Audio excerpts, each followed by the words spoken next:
Hello friends, welcome to my channel. আজকে আবার একটা নতুন রেসিপি নিয়ে আপনাদের সামনে হাজির হয়েছি। আজকে রান্না হবে গলদা চিংড়ির ভুনা। চিংড়ি মাছগুলো খোসা ছাড়িয়ে সুন্দর করে ধুয়ে রেখেছি, সাথে মশলাগুলো রেডি করেছি।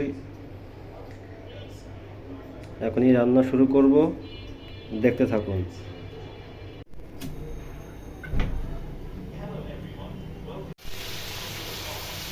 চিংড়ি মাছগুলো হালকা করে ভেজে নেব।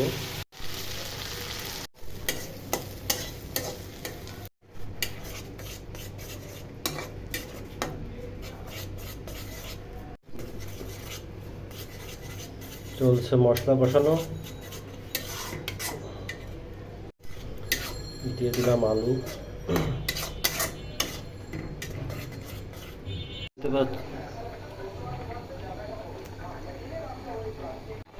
দেখতে পাচ্ছেন বন্ধুরা, ঝোলটা ফুটে উঠেছে। এখন গলদা চিংড়ি মাছগুলো ভেজে রেখেছিলাম, সেগুলো এখন দিয়ে দেব।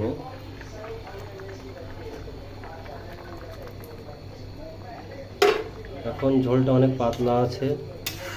যখন আলুগুলো সিদ্ধ হবে এবং ঝোলটা একদম গাঢ় হয়ে যাবে, তখন আমাদের গলদা চিংড়ি ভুনা রান্না সম্পন্ন হবে।